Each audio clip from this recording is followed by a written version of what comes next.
The story of Elizabeth Scott began in 1949 with my grandmother, Elizabeth Scott.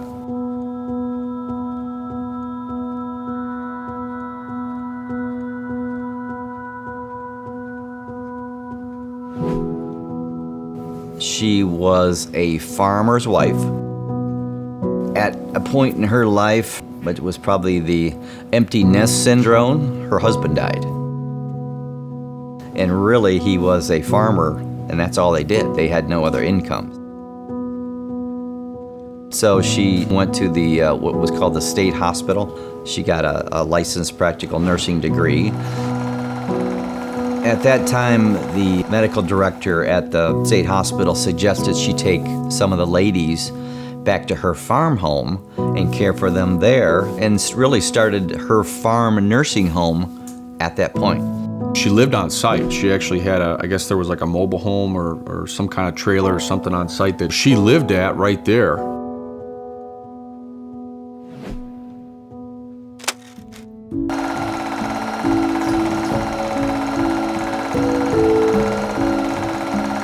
My grandmother influenced my parents, Mary and Vern Bucher, to get into this type of business. My mother called one day and said, there's a nursing home in Waterville that's going to be condemned.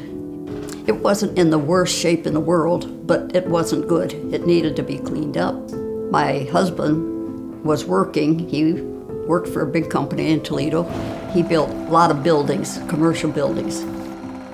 They bought this nursing home. They were in their 30s. They were not, financially stable, and I think it was probably a bigger challenge for my dad.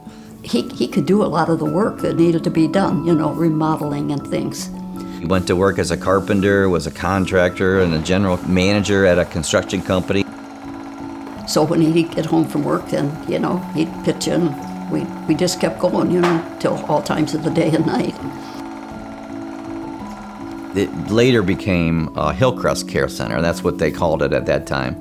So when I was a kid, I grew up around Elizabeth Scott, since my very earliest memories. I actually remember Hillcrest, but I remember being in a parade and going through Waterville and stuff. They wouldn't let me drive the truck, but they let me on the float. In 1969, she was 88. She actually died in my aunt's house, caring for her patients as she did when she passed away. So in '76, I believe they purchased the farm nursing home from my aunt. Later that year, the next year, they completely renovated it.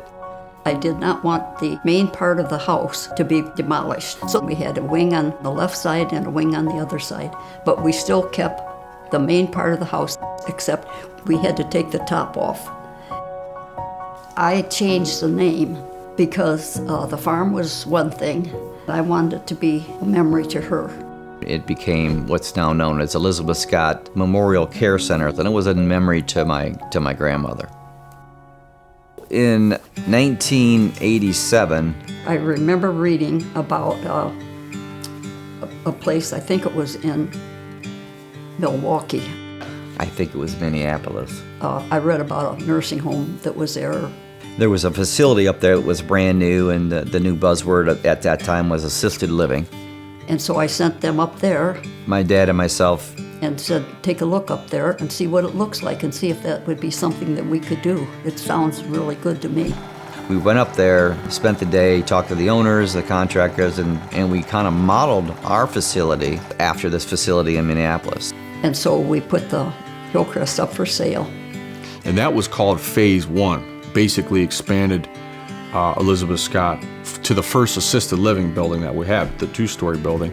And that, I believe, opened in 1988. 2 years later, we built our second phase of assisted living apartments. The Elizabeth Scott Community Nursing Care Center was still there. And they filled that up right away. Because at that time, there was nowhere else to go. There was really no assisted living around at that time. At that point, it doubled our size. After the assisted living the second phase was completed, my parents decided to retire. We worked a lot of time, and we were getting tired. At that point, two sisters and myself purchased the nursing home from the whole grounds from my parents. And then in '96, we all decided it was time for a new nursing home. 50 beds, brand new facility. Looking back through history, my grandparents certainly, added a huge number of buildings there, a good amount of them. We've not just stayed nursing home. We've added assisted living. We've added independent living. At the Elizabeth Scott community, our brand new independent living apartments take the worry out of cooking, cleaning, and home maintenance. We offer spacious one-bedroom, 770 square foot apartments. And then in 2015, we opened the brand new rehab center. When we set out to enhance our therapy services, we began by designing a first-class facility, a rehabilitation center that is state-of-the-art, with therapy centered on each person who comes through our door. Met my wife there in 2006. Jeannie Booker began working for 3 years while attending college as a resident assistant in Assisted Living Level 1. It was at Elizabeth Scott where she and Matt met and fell in love. Jeannie and Matt were married in 2008. I never imagined I'd work in a nursing home or be a part of a family who runs one. Being family owned, I think that when you are trying to incorporate a family atmosphere, you truly have to treat people as if they are your family. Because if you don't have that compassion behind you, then you're not going to put that heart and compassion into your work.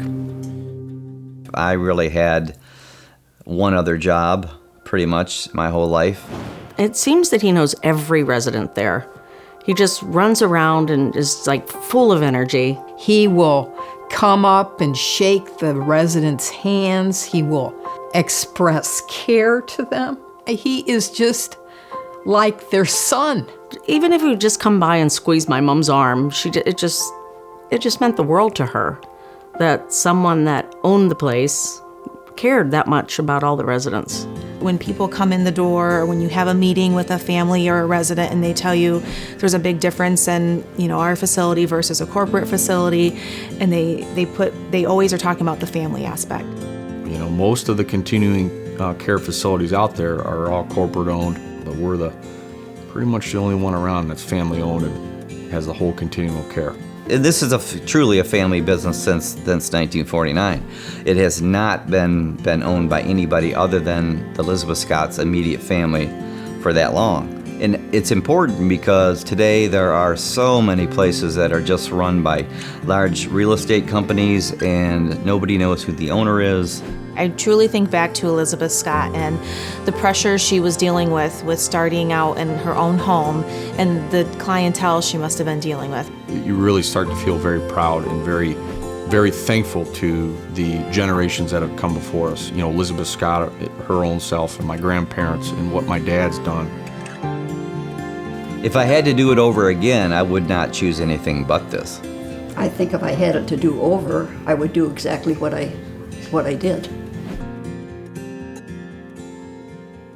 I recently was told we may be one of 5 facilities in the state of Ohio that have been family owned and operated this long. We have a lot of family members that are repeat customers, and they spread the word by just telling the story of Elizabeth Scott and how wonderful our staff members are in caring for their loved ones. What can be better? Nothing.